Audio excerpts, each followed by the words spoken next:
Reading Early Cinema Space Frame Narrative by Thomas Elsaesser, and I'm reading the introduction.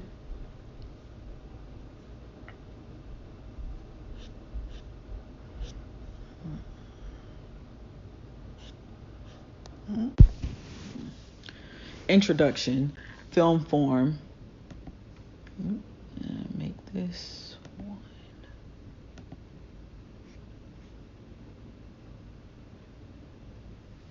Film form.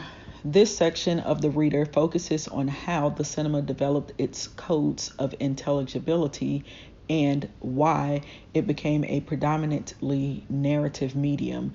The essays are organized by formal categories, but they also concentrate on filmmakers whose work is likely to be best known and most accessible: Lumiere, Millet, Porter. What follows is intended to stake out the common ground uniting the various contributors in dialogue. In addressing the core issues, a term is revived familiar from film theory rather than film history, that of film form. It was Barry Salt, in two articles published in 1976 and 1978, who gave the concept a new currency and helped to create a serviceable terminology for discussing early cinema, more overtly than in the film form debates of Eisenstein and the Russian avant-garde, largely based on linguistic models and on the compositional properties of the image and the shot. Salt argues from what at first appear to be technical parameters. He begins pragmatically with a filmmaker's problems, questions about staging, methods of lighting, of figure positioning in space, use of reverse angle shots, analytical editing, and scene dissection. These aspects have always been part of the criteria for discussing film style, and Salt does, in a sense, no more than ask of early cinema some of the traditional questions of mise-en-scène criticism. Editing, in particular, has often been seen as the motor of change and the criterion of differentiation. Ever since Frank Wood's articles in the New York Dramatic Mirror boasted of the superiority of the American cinema over its European rivals thanks to faster cutting, and held up the work of Griffith as exemplary in this respect, shot length and editing speed have been the hallmarks of cinematic sophistication and modernity. Nowhere more so than when Soviet directors immersed themselves in the productions of Griffith and other Americans, partly in order to learn from them and to improve on their models by devising ever more complex editing patterns. For Salt, the crucial markers for the emergence of successive styles are cutting rate and shot length, but he sees these as functional values, not as ends in themselves, bound together by a non-specific, non-intrinsic priority, such as optimal efficiency in putting across a story. Thus, it is match cutting and diegetic unity which are the consequences of the pressures on evolution and development. As in the codification of screen direction, the plotting of scene entrances and exits itself a consequence of the move from single shot films to multi-scene filming. Consistency in screen direction, however, also indicates increasing reliance on studio work as opposed to location shooting. While both multi-scene films and studio work were determined by external factors, the coherent plotting of adjacent spaces laid the basis for continuity editing, a crucial element in the internal development of film form. One of its features, the cut on action, became the commonest form of shot transition via the early cinema's most typical genre, the chase film. The pressure on form emanating in this case also from the subject matter, the profilmic, the internal, and the contextual all emerge as determinants without aligning themselves in a causal hierarchy. Salt's pragmatism allows him to break with one of the most persistent fallacies of the film grammar, quote, film grammar, end quote, school of theory, by showing that certain technical devices or shot transitions do not have stable one-to-one meanings, but must be understood as relative. Dissolves in melees, or in melee, for instance, do not signify inner character states such as dreams, nor do they connote time lapses, as was the case from the 1920s onwards, but many simply indicate a change of location. By defining film language as use, Salt shares ground with more explicitly formalist theories, although he does not attach ideologically significance to these emerging conventions and specific codes of governing the articulation of filmic time and space. The significance of Salt's concept of film form, though biased towards aspects of early cinema that were to prove decisive in the transition from, quote, primitive, end quote, to, quote, classical, end quote, cinema, is that it is sensitive to the construction of a space through staging, lighting, and shot scales and shot transitions, which is typical of the cinema and irreducible to any theatrical or even music hall antecedents. Secondly, Salt brings an historically informed knowledge of film technology to bear on his evolution of formal criteria. What is perhaps needed is a clear idea whether the style parameters change separately and thus function in isolation from each other, or whether convention and use constitute a historical paradigm only when seen as interdependent variables together making up a style. Subsequent research has treated film forms more as systems of self-regulation or functional equivalence. This is true for Ben Brewster and also for David Bordwell and Kristen Thompson. Their work implies a more sophisticated and explicit theory of narrative space, narrative structure, and narration. The organization of space and time, theatricality, and deep staging. Different film forms would seem to be determined by a filmmaker's ability to construct space and time. The two dimensions simultaneously present in filmic representation in a comprehensible manner. Such a logic of the visible depends on an idea of continuity, rendering spatiotemporal and causal relations coherently and consistently. The impression of intelligibility of an action is not so much a question of how real that which is being filmed actually is, i.e., the documentary value of what is before the camera, but whether the system that governs its its representation is intelligible to the viewer. An often quoted case is G.A. Smith and James A.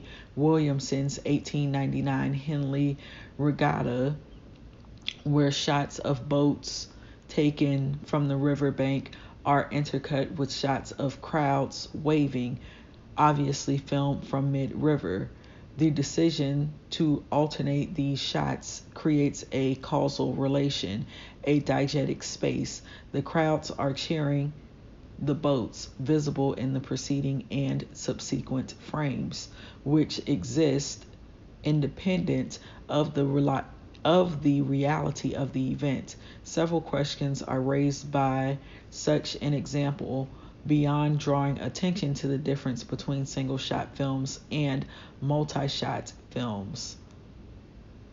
Smith and Williamson did not merely join individual shots, but brought them together by virtue of a specific causal logic which implies the definite temporal and spatial relations.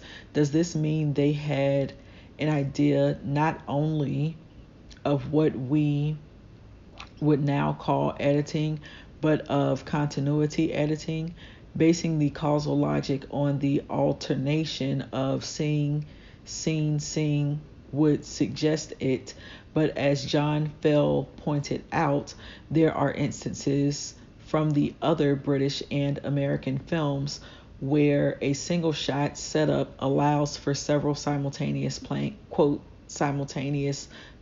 areas, end quote, either by a cross-sectional view or by a division of the frame into foreground and background, thus maintaining continuity and spatial coherence without necessarily creating new causal relationships.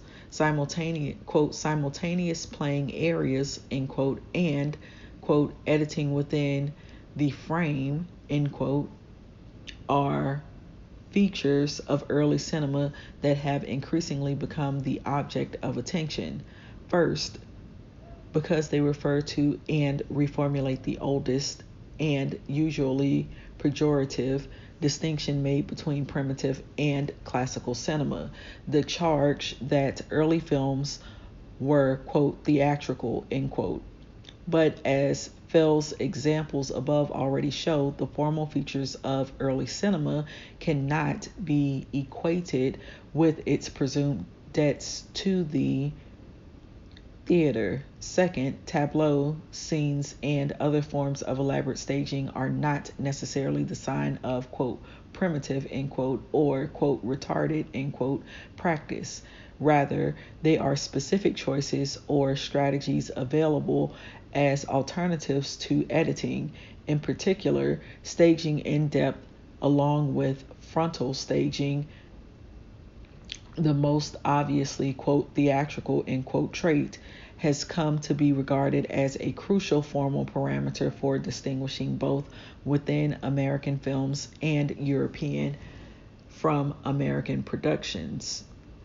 The debate about theatricality, prominent in Jean Micry and revived by Noel Birch, has been taken up most vigorously by Andre Gudrault and Tom Gunning.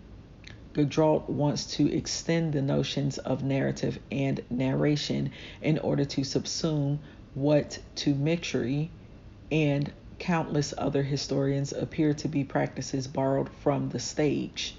Gunning puts forward a distinction possibly inspired by Birch's presentational versus representational arts, which overcomes the ahistoricity of calling everything in early cinema that does not fit in the latter ideal of narrative continuity, quote, theatrical, end quote. He posits a, quote, cinema of attractions, end quote, as distinct from a, quote, cinema of narrative integration, end quote. Early cinema displays events and actions rather than narrates them. It addresses spectators directly, and as a physical collectivity, it has different kinds of closure, not all of which are textual. Its units is the autonomous shot or scene, where actions and events are continuous by virtue of some conceptual or narrational category to which the autonomy of the shot becomes subordinated.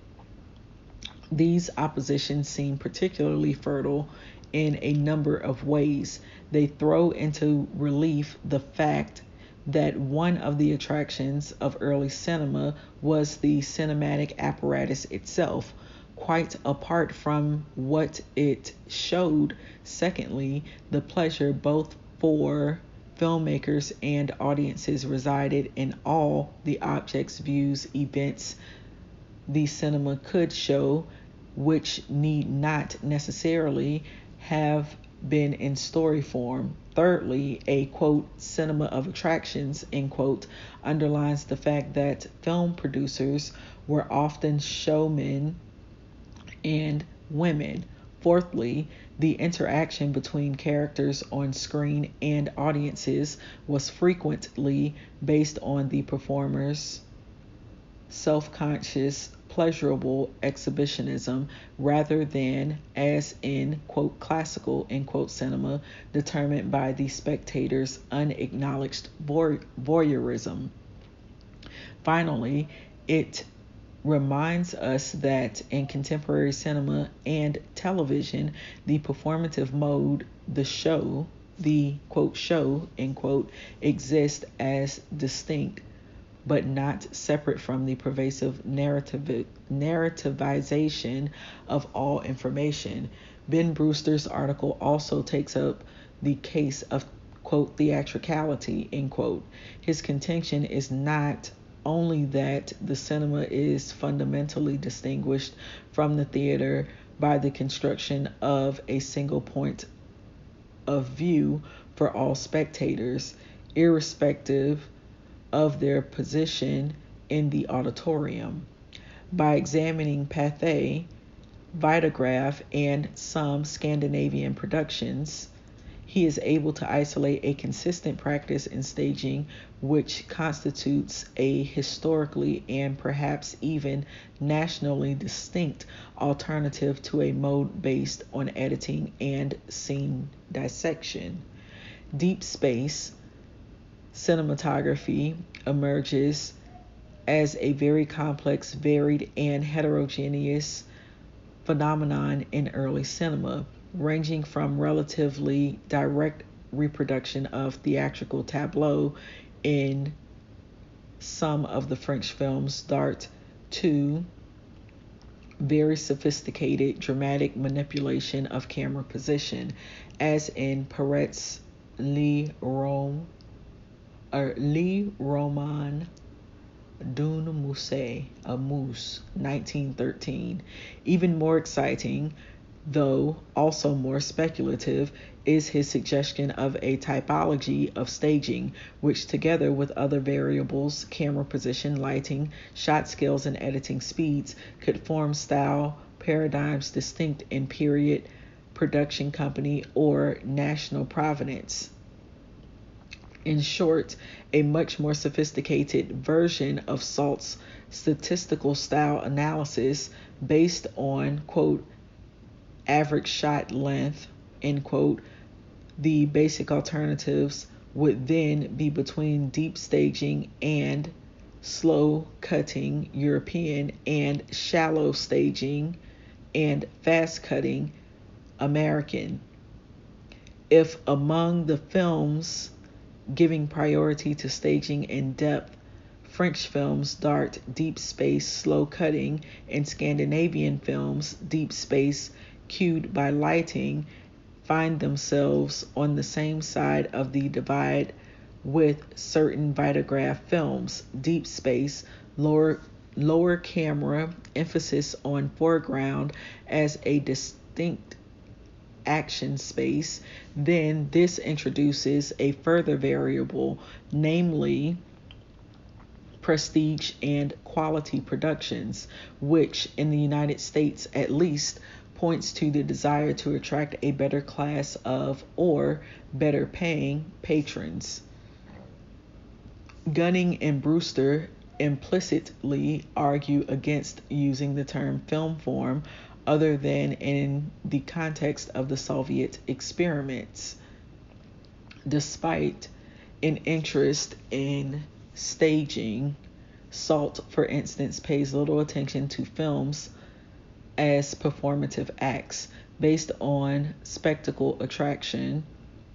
On the other hand, his instinctive preference for a narrative cinema of editing, casual relations, diegetic unity, and narrative economy has not extended to any interest in or theoretical awareness of narration. As a result, he has concentrated much more on multi-shot films, neglecting the internal dynamics of the individual shot or scene. By contrast, Brewster, Birch, Gaudreault, and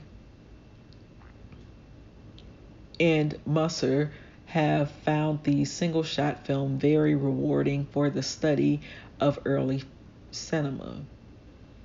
Brewster's point about the interrelation of deep staging and production values throws into relief that Salt's style history is wholly producer and product oriented.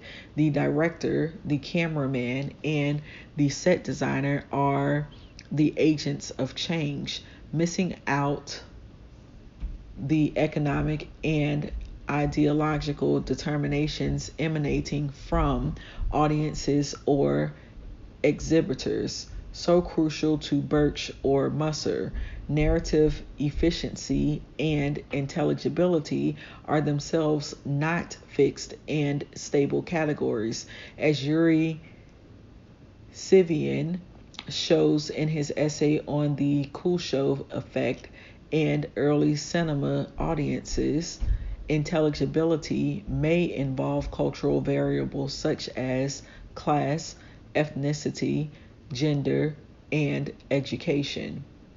It may also vary from one spectator to the next, because film is a constant negotiation of the flow of information, and even in the uneven distribution of knowledge, which the spectator has to, quote, motivate, end quote, make sense of, and integrate, all of which are processes generally subsumed under the term, quote, narration, end quote. Film form and, quote, patterning, end quote. Reconsidering the Lumiere's films. As a test case for the interpenetration and inseparability of staging, editing, and narration, one might conveniently take the example of the single scene film excluded from consideration at the Brighton Conference, and which in Salt's early accounts is, quote, of no interest as far as film construction is concerned, end quote, yet so-called, quote, non-edited, end quote, film has been discussed extensively in recent years, especially when trying to clarify one of the most basic concepts of cinema, the relation of the pro-filmic to the filmic, often discussed under the heading of realism. It has, not surprisingly, led to a thorough re-examination of the work of the Lumieres, both for their film's formal organization and in terms of the underlying ideological and social context. In quote, structural patterning in the Lumiere films, Marshall Dutelbaum argues that Sortie du sein arrivé d'un train or tron, démolition d'un mur, Barcou sortant du port, and other well-known single-scene films are not, as traditional film history has it, quote, plotless, end quote, or, quote, the recording of unadjusted, unarranged, untampered reality, end quote, but highly structured wholes, quote, reflecting a number of carefully chosen decisions about sequential narrative, end quote. By attending especially to the beginning and the ending, Dutelbaum is able to show that most Lumiere films record actions and events in which the end either rejoins or inversely mirrors the beginning, opening, and closing the factory gates in sortie du scene, thus providing a very effective narrative closure. Alternatively, their films enact what Dutelbaum calls, quote, operational processes, end quote, such as the breaking up of a slab of coke, the firing of a cannon, the demolition of a wall. In each case, the film's temporal and spatial organization foregrounds the causal or functional logic of the event, making the beginning of the action coincide with and mirror the beginning of the film. Furthermore, Dutelbaum argues that the scope and duration of the actions are signaled in the films themselves, providing a form of narrative, suspense, and anticipation which generates active spectatorial involvement. In films like Course in Sac, Sires du Bois, and others, Dutelbaum finds evidence of a very complex, quote, structural use of space, end quote, doubling of protagonist, repetition of action, movement within the frame, and, quote, arrangement in depth, quote, which indicates a sophisticated formal sense inflecting the apparently artless presentation of, quote, simple content, end quote.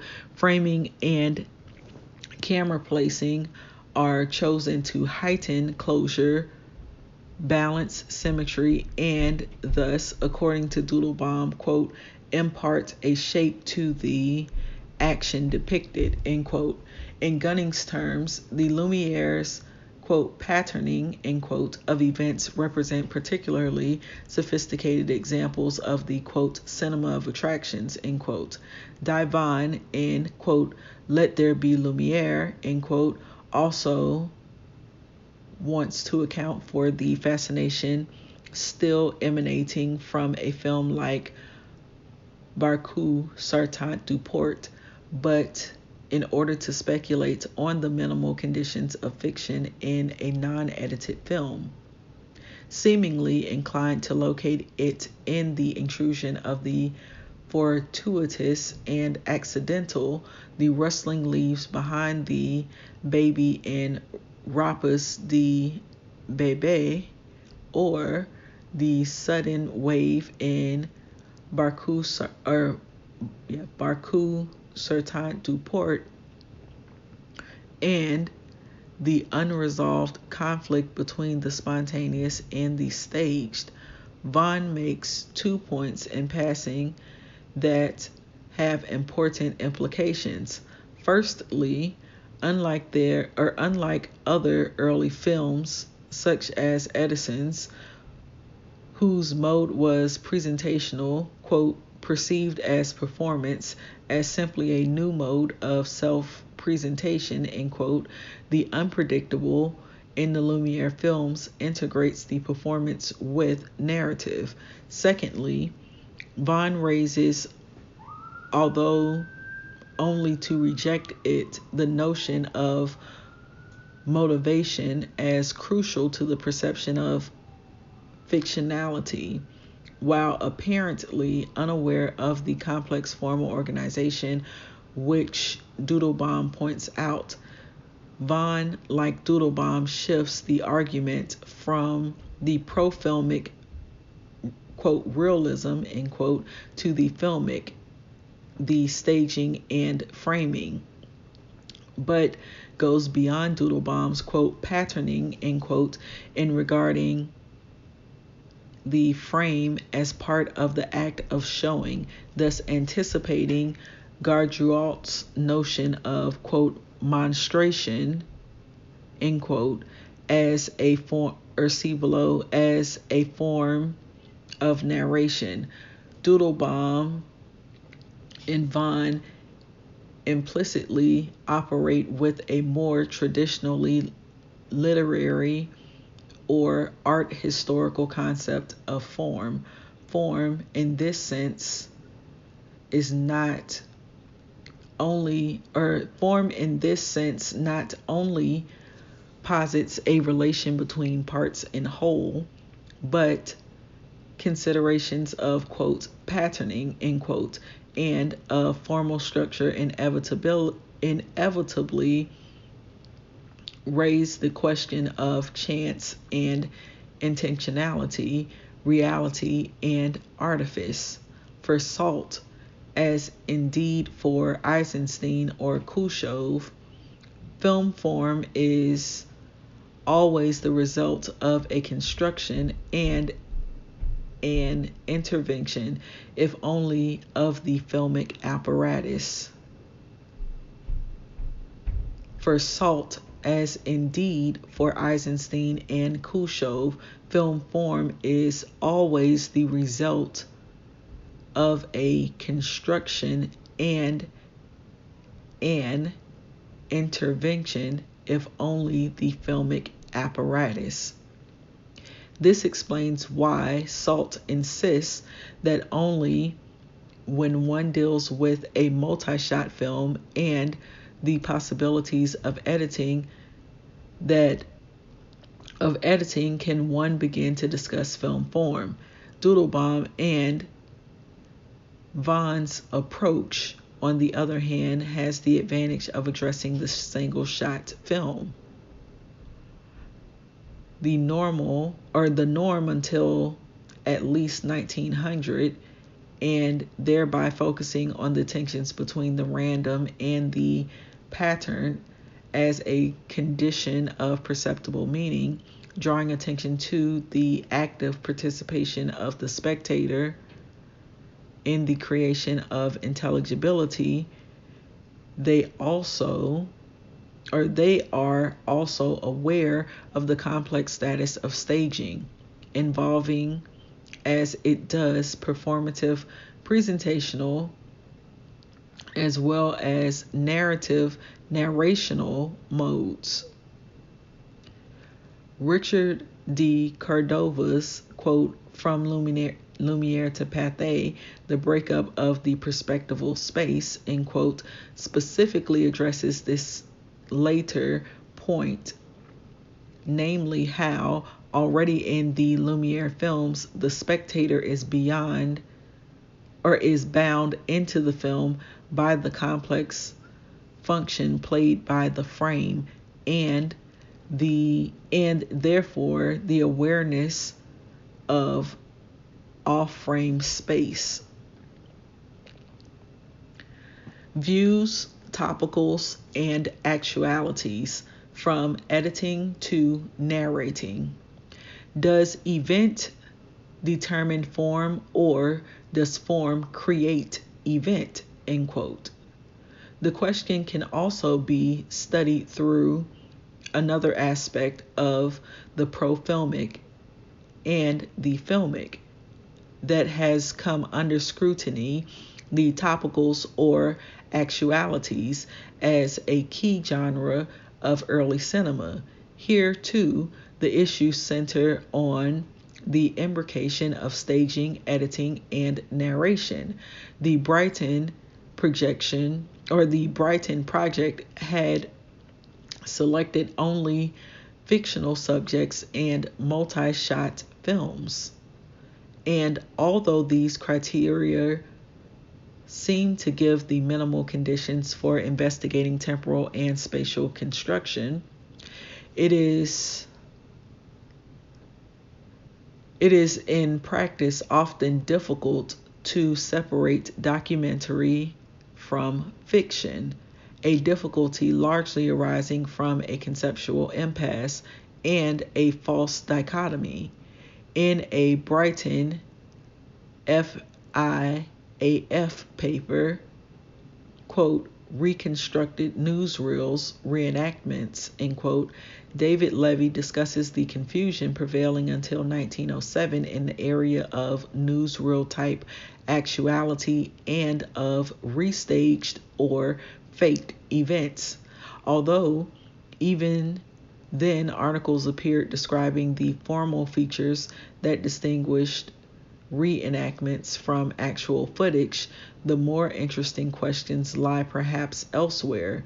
Levy cites research to the effect that, quote, a range of camera techniques, including panning, tracking, and dolly movements, tilts, long, medium, and close shots of the same subject, reverse angles, and continuity editing emerged accidentally from the efforts of early newsreel cameramen working with unwieldy equipment in conditions over which they had limited control to capture an actual event as it unfolded around them.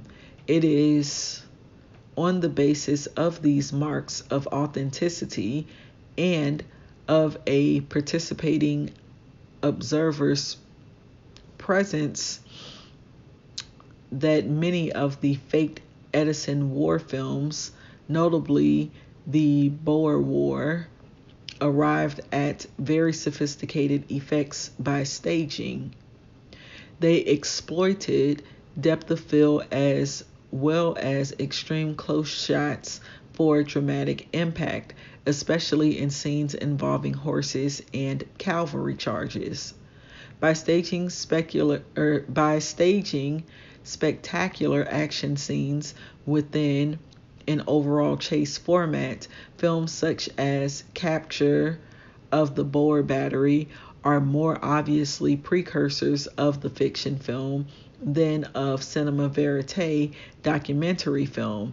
For Levy, early newsreel illustrates the peculiar leapfrog logic of film history, devices and techniques which may have owed their existence to the contingencies of filming. A real event became, in turn, after being adopted by filmmakers intent on exploiting topical value of the subject matter, the very conventions of the fiction film.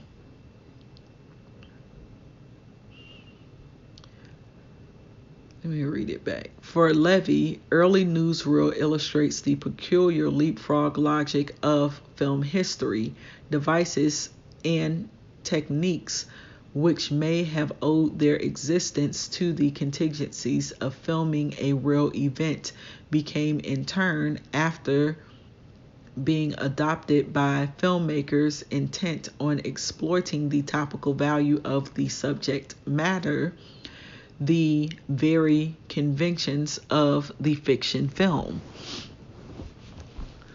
The relation between pro-filmic coherence and narrative coherence is fundamental to Stephen Baltimore's quote, shots in the dark, end quote.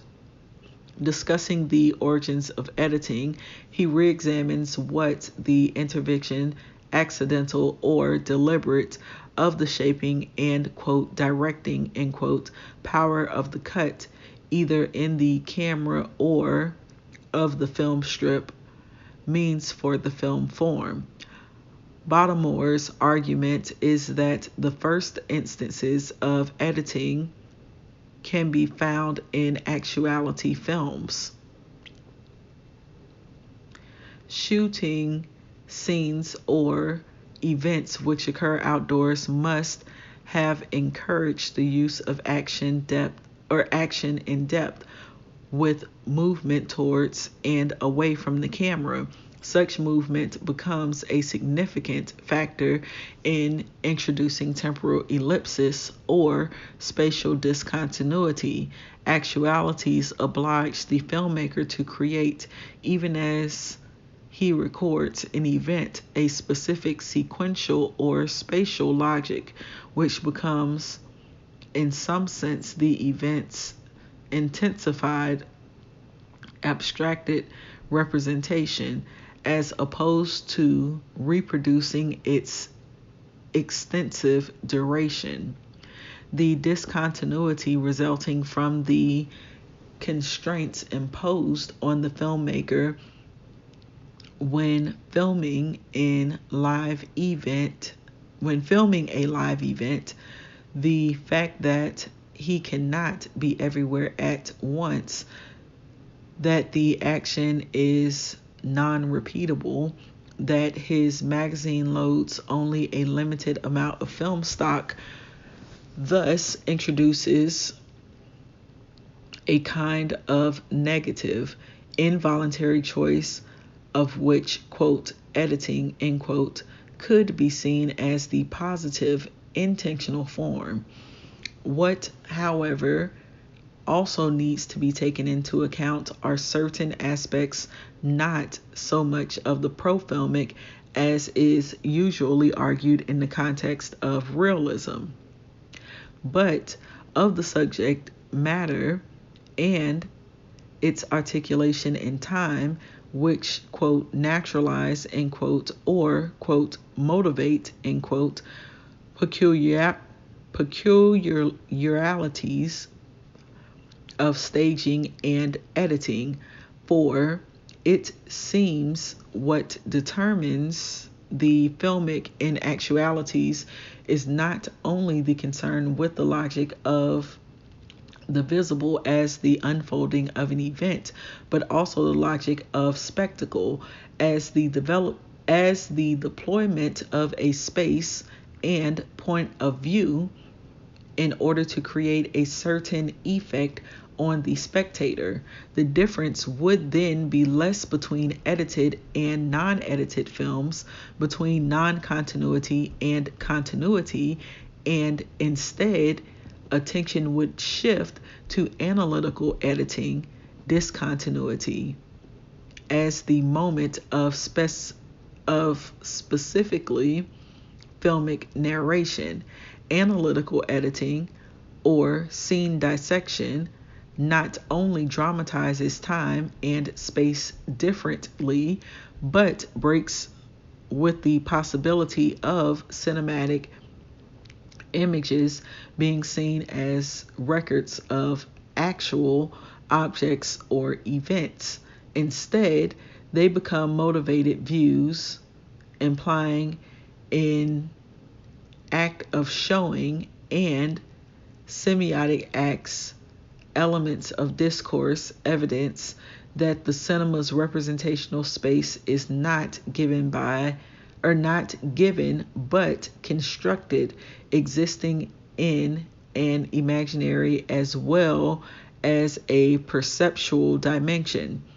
In thinking about early film form, a move seems necessary from the discussion of film form as a question of signification and intelligibility to one where both time and space are understood as, quote, organized, end quote, in view of certain effects for a viewer. Signification, when discussed by itself, remains ahistorical. What is needed is both a dynamic conception of how a film made sense and gave pleasure to this or that audience in this or that space, and a concept which sees the generation of meaning in the film text itself as a continuous process, one located in the tension between presentation and narration, rather than a formal patterning or a fixed semiotic system. This point is forcefully taken up by Andre Gudrault in, quote, Film Narrative Narration, the Cinema of the Lumiere Brothers, end quote, rejecting Doodlebaum's approach as too concerned with the unity of the profilmic and the coherence of the event.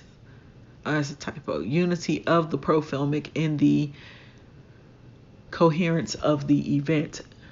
Gudrault tries to identify different levels of narrativity in films like L'Arrivée, D'un Train en Gare, distinguishing between the mobility of the represented objects, which regulates the succession of images, and the mobility of spatiotemporal segments, which governs the succession of shots. Gudrault sees the two levels of narrativity, the one inherent in any moving image and the other initiated by any kind of shot change, as dialectically intertwined. Although he insists that one can talk about filmic narration only if both levels are present, since every shot change implies the intervention of a narrator. The single shot film constitutes a mode which is already narrative, even if it is one without a narrator.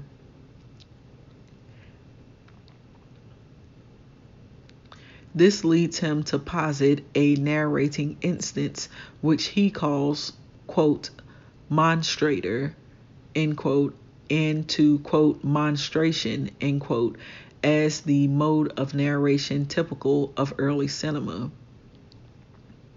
For Gudrault, too, the issue of actualities in their staging does not lead to a reiteration of the difference between documentary and fictional forms. The Lumiere's divide both center on the question of narration. In order to comprehend film as a system, one has to see the articulation of space and time not in isolation from, but in conjunction with the question of narrativity, preferably by distinguishing the story or event level from the act and process of narration. Continuity at the story level is one of the most powerful ways of distinguishing discontinuity at the level of the filmic articulation, a discontinuity which introduces the marks of narration. Narration in this sense is the sum total of the devices by which discontinuity is motivated, since it is the force that pulls the spectator into the action, even where the staging remains frontal in the space non-illusionist, but Gudrault's distinction has further ramifications. While Levy had already established a very sophisticated case for the emergence of the multi-shot film out of a combination of legal and industrial factors. Gaudreault, using the same court material as Levy in, quote, the infringement of copyright 1900 through 1906, end quote, makes the case that the legal arguments around copywriting as protecting either individual frames or individual shots or the entire film actually amount to a very instructive, quote, proto-theoretical, end quote, definition of the relation between the reality to be filmed and its filmic. He calls it, quote, filmographic, end quote, form in early cinema.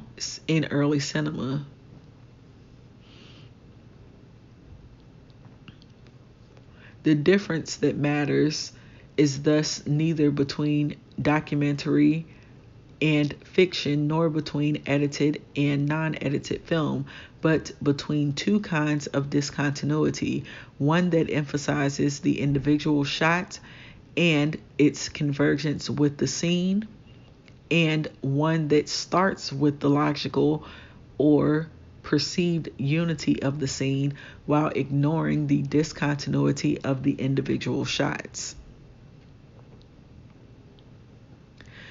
Basic paradigms: non-continuity, discontinuity, continuity.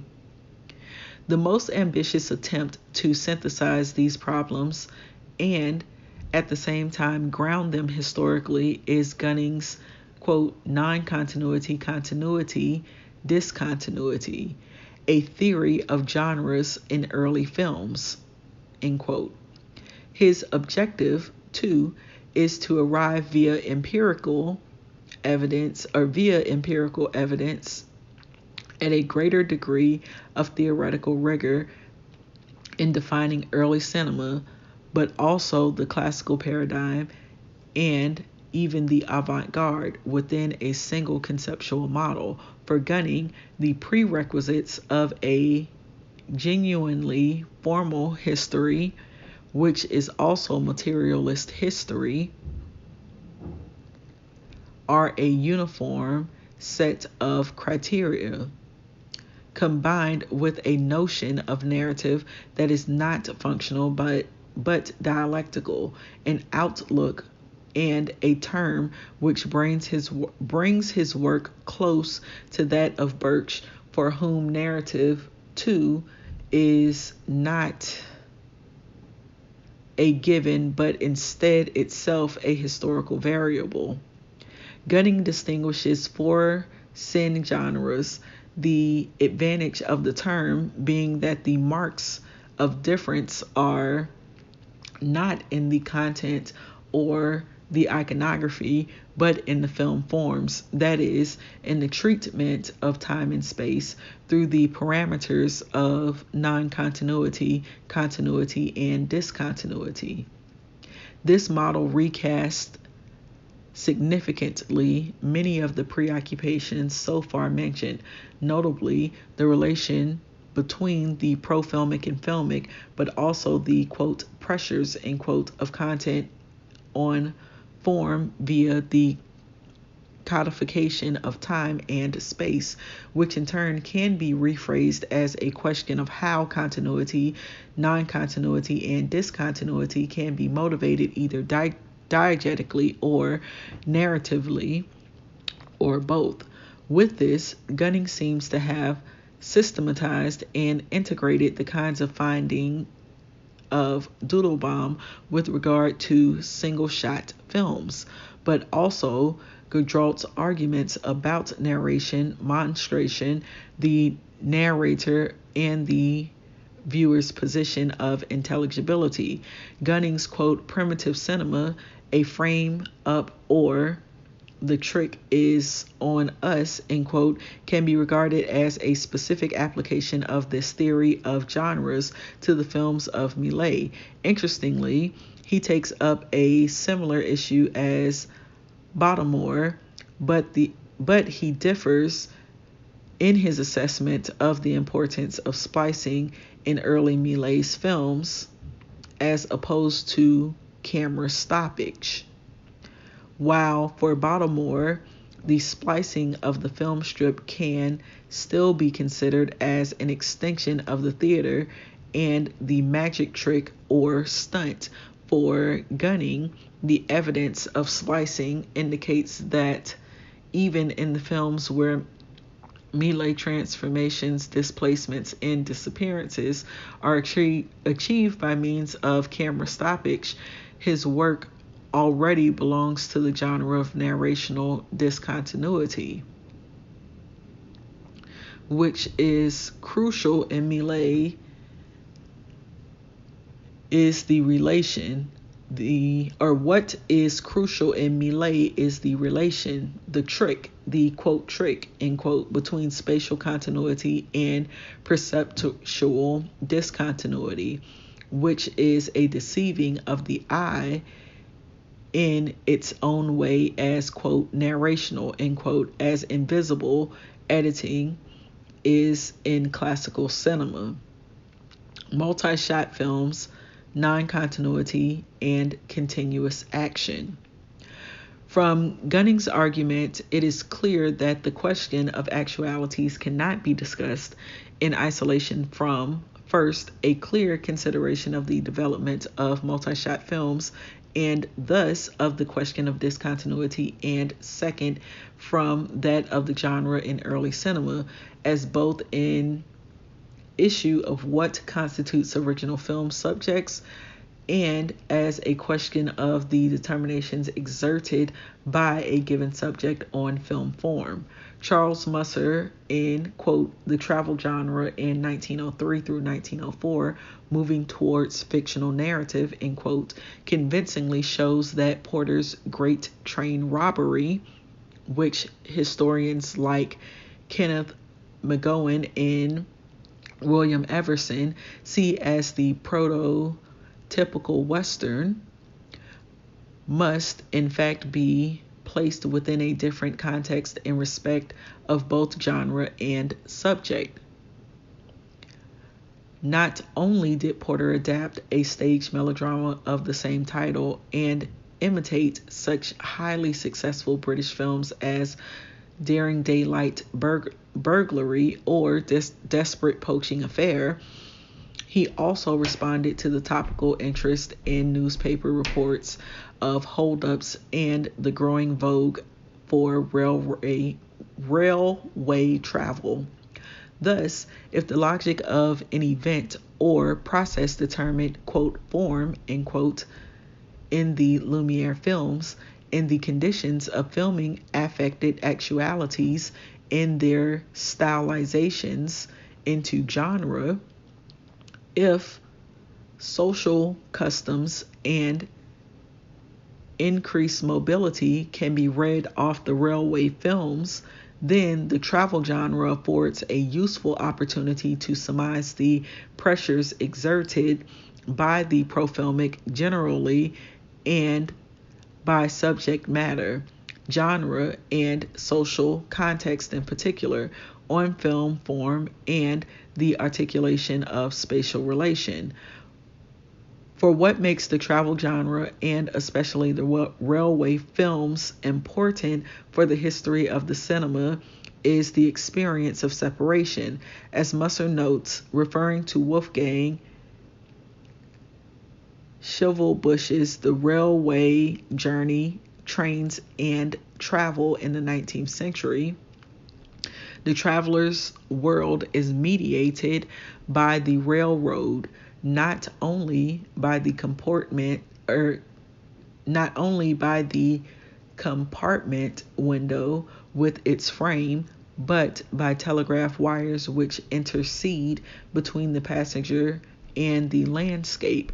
The sensation of separation which the traveler feels on viewing the rapidly passing landscape has much in common with the theatrical experience of the spectator. Separation joins discontinuity as one of the fundamental conditions of the new mode of perception, which the cinema was to introduce into modern society and help to institutionalize as, quote, natural, end quote. Similarly, a re-examination of the chase film might be said to have done the same for the experience of temporality, naturalizing the conflation of logical relations with chronological or with chronology, as in the famous, quote, post hoc ergo propter hoc, end quote, principle. Birch, in, quote, Passion Pursuit, end quote, has used the chase film as one of the models for understanding the development of coherent narratives of longer duration, which retain the spatiotemporal unity of the tableau shot while exploring the tableau's narrative potential. This leads Birch to link to the chase film with filmed versions of The Passion on the basis of their set pieces and tableau as the dialectically intertwined genres crucial for the development of narrative forms prior to analytical editing, cross-cutting, and other linking effects typical of classical cinema. Because the narrative of The Passion was, quote, universally known, end quote, the order of successive tableau and the logic of their, quote, concatenation, end quote, did not require the individual images to encode any kind of linear trajectory in the representation of staging of events, nor clarify the spatial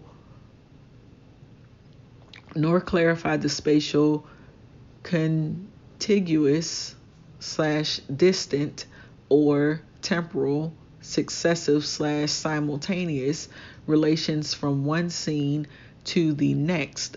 Filmed passions could disperse with centering the action or hierarchizing the characters via lighting or spatial depth typical of the classical mode, while nonetheless disturbing neither intelligibility nor causality except to the modern viewer. From this, Birch concludes that early cinema is characterized by what he calls a, quote, typological complexity, end quote, that demands a scanning of the image for salient information, requiring from the spectator a special kind of attention. Such a practice has nothing to do with lack of technical expertise, but points to the early cinema encoding a mode of perception dating back to the Middle Ages and coexisting alongside post-Renaissance perspectival vision in the popular arts well into the 20th century. Central to quote, Passion Pursuit, end quote, is the attempt to explain what was involved in the shift from non-continuous film to continuity editing. Birch's preferred term for this change, which he sees as a gradual but contradictory one, is linearization, end quote. The need to construct and for the audience to read successive shots within unambiguous spatio-temporal coordinates. Birch distinguishes two kinds of linearization because of the historical discrepancy between their introduction and codification. One is narrative linearization, relatively quickly acquired, as in the case of the Passion films, because supported by knowledge already in the spectator's possession. The other he calls the, quote, linearization of the iconographic signifier, end quote, which took, quote, 20 years to find its stable articulation, end quote. These two kinds of linearization can be discussed under several headings, each of fundamental importance for film form. Narrative linearization can be studied above all in the chase films, such as Stop Thief, Williamson, 1901, where the spatiotemporal relations are organized unambiguously on the level of the narrative without there being an equally unambiguous filmic articulation, either in terms of screen direction or match cutting. The most telling sign for Birch that early chase films manifest the coexistence of two filmic systems is the fact that even in pursuits involving a large number of characters, the scene is held until the very last character exits the frame, thus creating a tension between the narrative trajectory demanding the next shot and the tableau-like scene having its own narrative dramatic momentum. Although the chase thus motivates the action moving through different setups while also ensuring narrative closure, in Stop Thief, the retrieval of the sausages by the butcher, the cinema's ability to generate narrative momentum out of simple succession seems better solved for Birch in films using animals to dramatize at one and the same time in open topology and the narrative concatenation, which leads to closure for Birch Rescued by Rover, Fitzhammond/Hepworth, 1905, is the classic example of a film subject matter motivating and at the same time demonstrating the filmic process itself.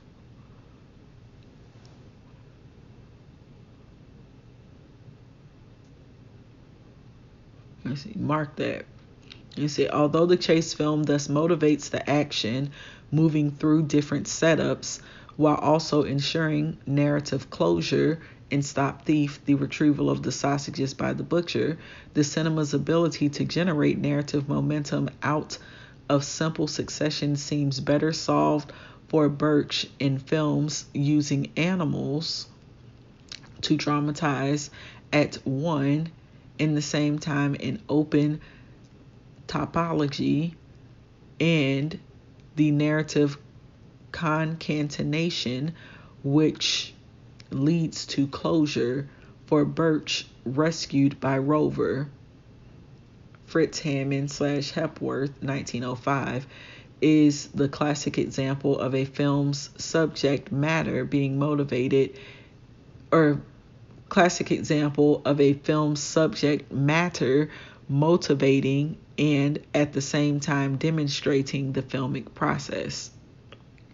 The two devices above all are indicative of the linearization of the iconic signifier, the history of the close-up, and the development of cross-cutting. Birch argues the early examples of close-up as in The Little Doctor, Smith, 1900, The Gay Shoe Clerk, Porter, 1903, or Mary Jane's Mishap, Smith, 1903, must not be mistaken for point-of-view shots, but, quote, serve exclusively in order to privilege a significant detail, end quote. The insert close-up thus has little to do with the scopic drive, but belongs more properly to a narrational logic developed independently from the codes of visual continuity.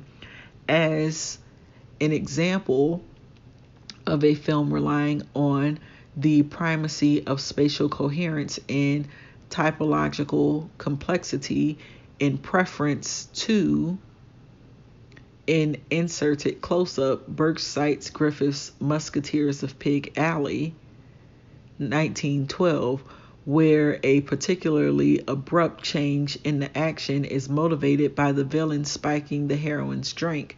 The action is staged in a way that makes it barely visible within the overall composition of the scene. Birch here raises several general issues. Firstly, he wants to define the mode of perception which would correspond to the early cinema's respect for the autonomy of the scene, where all information contained in the shot is potentially relevant for intelligibility and narrative developments. Secondly, Birch wants to assign a specific function to spectatorial foreknowledge and familiarity with the subject matter because of their importance for generating continuity within non-continuous films. But these two crucial features of early cinema may have to be examined separately.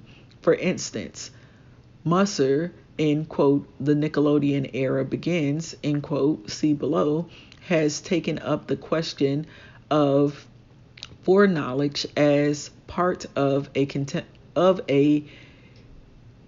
complementary argument about the dependence of the film text on the text cultural, local, ethnic of its reception, arguing that much of the early cinema is rooted in the fact that the films, as it were, come into the life world of the spectators rather than taking them out of it, which is why the travel genre and the separation it inaugurates constitute for Musser something for an epistemic break in the history of early film and its turn to narrative. Similarly, while scanning and the non-centered image are perhaps typical for the crammed frame of the tableau shot, they are not altogether satisfactory descriptions of the mode of perception required for films such as the Lumieres. As Birch himself has pointed out, the Lumiere output modeled itself on the genre of the photographic or stereoscopic view, which quite self-consciously worked with composition and perspective. And if one follows Doodlebaum, the quote operational processes end quote depicted in, say, firing a cannon also direct the eye and focus attention by building on but also complicating the contemplation of a pictorial view. In addition, the peculiar fascination that Bond notes and tries to account for suggests not the scanning of the frame in more or less random order, but the kind of spectatorial involvement we usually call suspense and associate with feature films. Richard D. Cordova's article very persuasively argues that due to a permanent movement into off-frame, the spectator implied in the Lumiere films becomes the spectator par excellence of the cinema, distinct from the, quote, materially unrestricted time of contemplation, end quote, available to the spectator of a painting or still photography. Equally important are his observations about the frame itself and the functions of the camera movement in centering the eye and at the same time containing movement, initiating a play of masking and doubling, which makes the Lumiere cinematograph as much a machine of, quote, magic and illusionism, end quote, as it is in the Malay films rather than supporting, quote, any notion of referential transparency, end quote. By discussing the relation of frame to movement in early film, De Cordova is able to show how the spectator is, quote, constituted in a movement of sense, end quote, and thus drawn into the representation in a way that is both different from traditional perspectival space, but also different from the, quote, suturing, end quote, effect of classical point of view structure. The spectator positioning of Demolition Don Mer or the Pathé Chase film Policeman's Little Run thus has to be understood as already part of the narrational process of the film. What one might want to add is that the kind of involvement solicited by the Lumiere films needs to be conceived in several dimensions, as it were, not only the spectator or not only the specular seduction exerted by the framing or the use of the staging with its symmetries, repetitions, and alternations within the frame, but also the spectatorial anticipation of and participation in the logic of the action portrayed, the involvement, in other words, which comes from typically narrational processes such as cueing and inferring, perceptual patterning, disequilibrium, and closure. In this respect, the single-shot film and the multi-shot film are not a crucial division, but part of a continuum insofar as certain forms of discontinuity and opposition within the individual frame and the single scene can be seen to extend to the multi-shot film. One way of describing these processes might be to discuss both staging and editing in terms of what could be called the question of motivation. Narrative and spectator involvement are dependent on the degree to which the elements of a scene or of a sequence of scenes are either visually or cognitively linked, which is to say perceived as motivated, whether on the basis of perceptual patterning and symmetry, conflict or suspense, or logical or chronological anticipation, and thus involving a more abstract narrational coherence. This point has been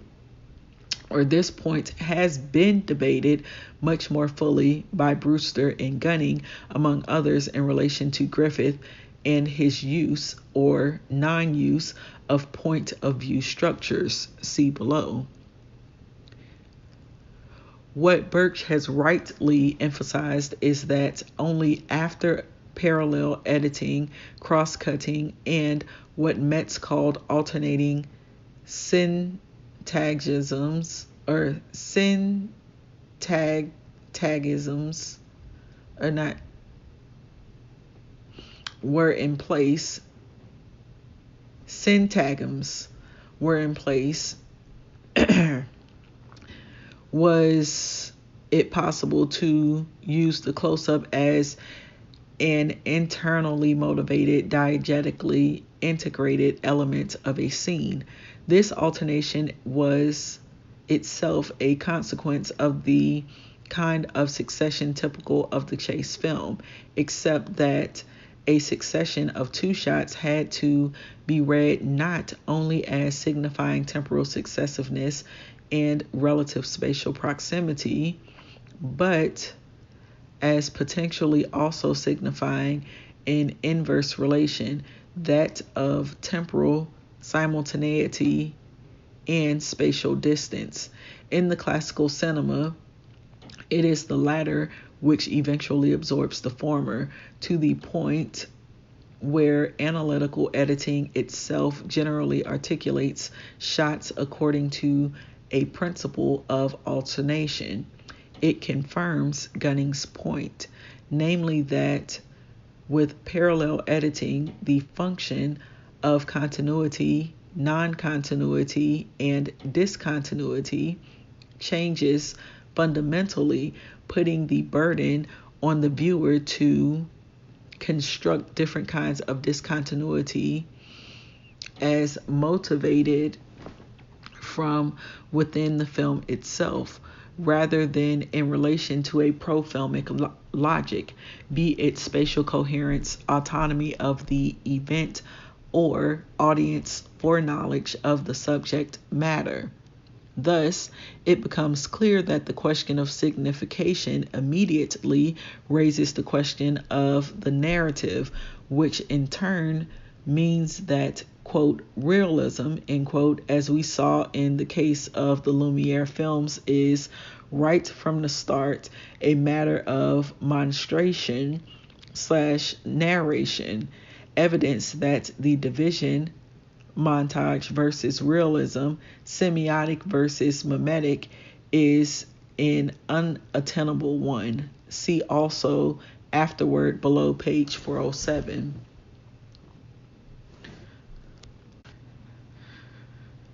Edwin S. Porter. The formal characteristics of Birch's, quote, primitive mode of representation, end quote, in their most abstract manifestations can now be briefly surmised. Single shot scene, tableau composition, frontal staging, no scene dissection, and instead emblematic shot or insert, which does not function as a close-up but a refocusing of spectatorial interest. Action overlap motivated by the autonomy of event. Camera movement motivated by reframing and centering external agency rather than by character look or character knowledge, internal agency. The performer makes eye contact with spectator narrative coherence supplied by spectatorial foreknowledge. Most aspects of the PMR thus seem to be in the service of one overriding necessity: to preserve the autonomy of the scene, shot/scene, and thus the coherence of the space over that of time or causality. The principle has most forcefully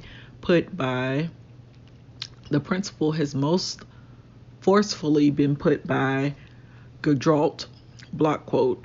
Early filmmakers were more or less consciously considering each shot as an autonomous, self-reliant unit. The shot's objective was to present not a small temporal segment of action, but rather the totality of an action unfolding in an homogeneous space.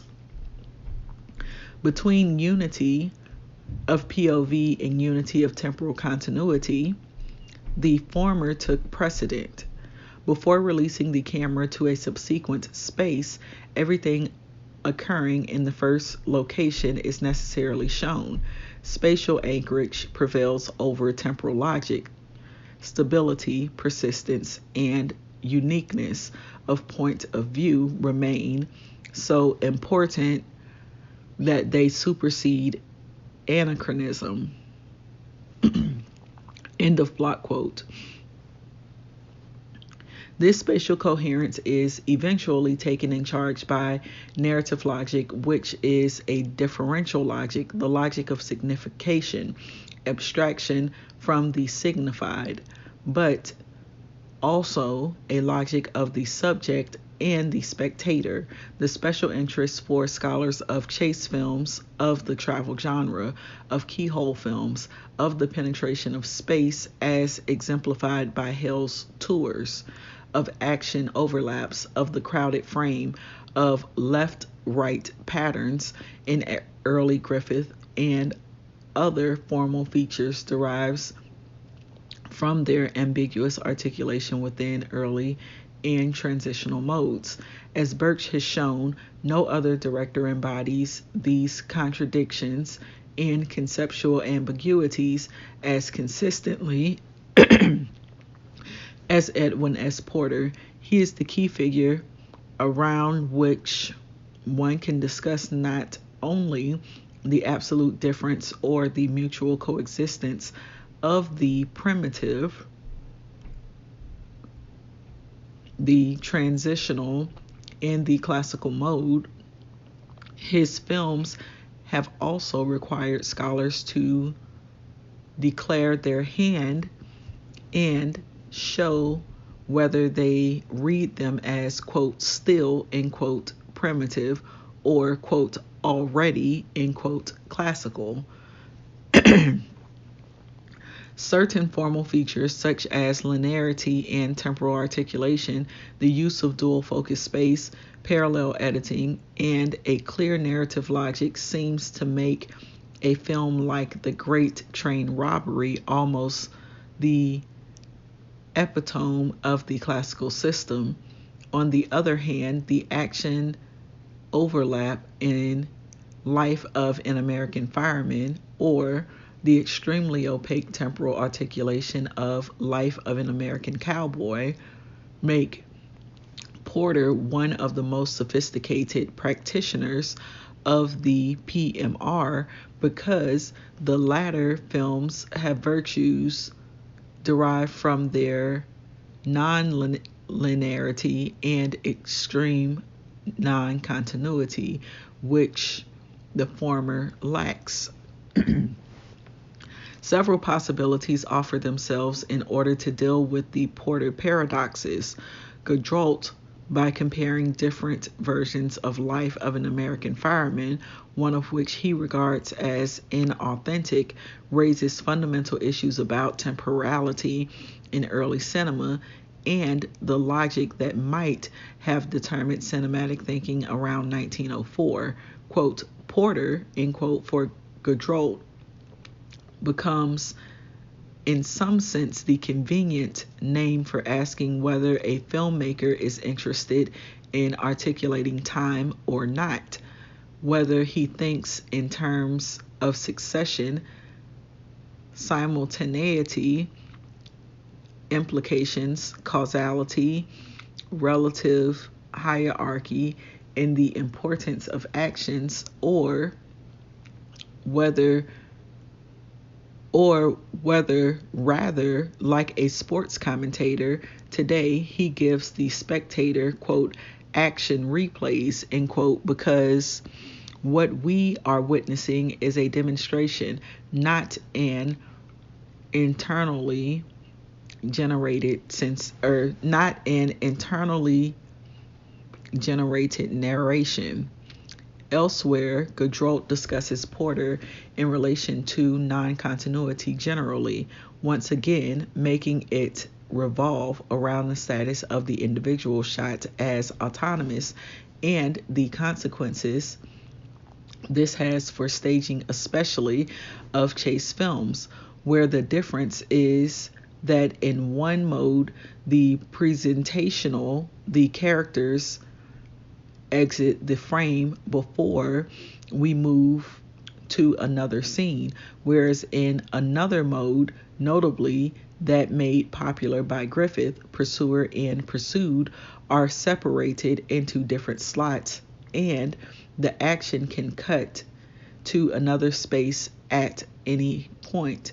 A further ramification of Porter's practice, for instance, in Life of an American Cowboy, is that the question of screen direction, screen exits, and entrances does not resolve itself by a definition of what is corrected and what is not, but has to be seen in the context of the narrational mode one decides the film belongs to. Does this mean that whether one reads Porter's quote backwards end quote or quote forwards end quote is entirely in the eye of the beholder question mark? In the case of the Lumiere films, what to some appears to be the pure flux and process is to others multiple patterning, since patterning depends on perceptible separation, discontinuity, difference. It could be argued that it is the result of what any spectator can make of it, a kind of Rorschach test for early cinema. In the case of Life of an American Cowboy, precisely because of its temporal logic is ambiguous, many kinds of patterns can be discerned. There are enough reference in play, as it were, to support several binary systems of relevant oppositions. Good reservation, Indian/good white. Bad wild, Indian/bad drunk Mexican. Bad/Mexican white, bad Indian/good Mexican. The whites are furthermore divided between East and West, townsfolks and cowboys, and the horses between those belonging to the Indians and those belonging to the whites. Finally, the male/female division leads to the formation of a couple. All the elements of classical narrative and of the Western as genre are already ensembled.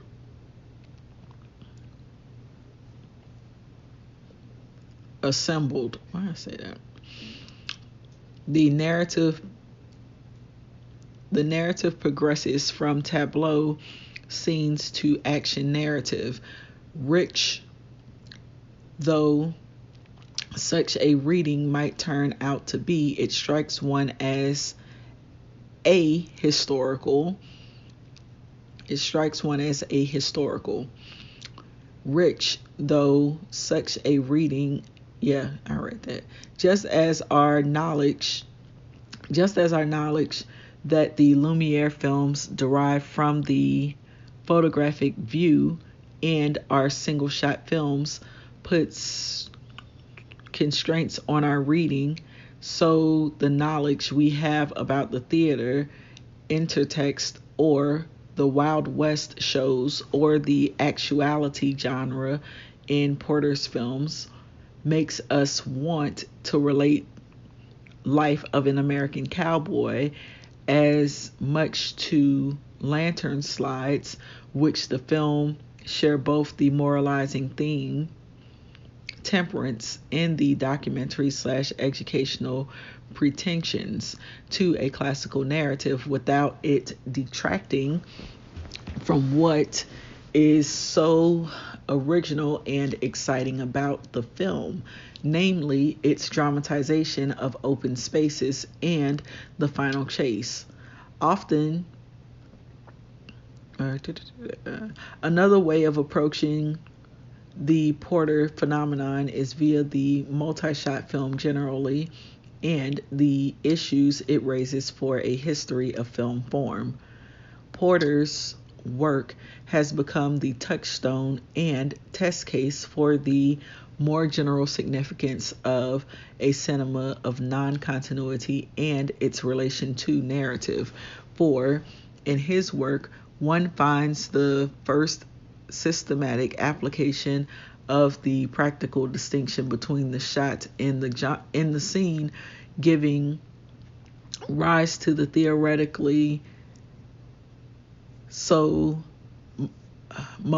momentous realization that a scene can be composed of several shots, intensifying rather than disrupting the coherence of an action.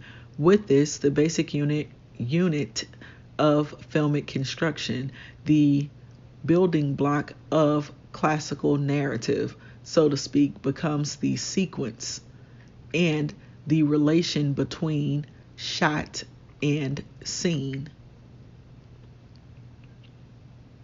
With the introduction of multiple action spaces comes the importance of rules, guidelines, conventions, expository techniques, but also ambiguous screen directions, the use of off-screen, which in turn formalizes character movement.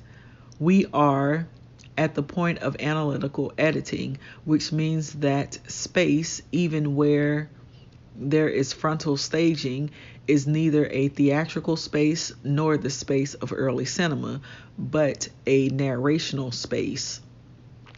The, quote, cutting, end quote, into an action in progress affects the meaning of what is shown in every respect and introduces a specifically spatial logic.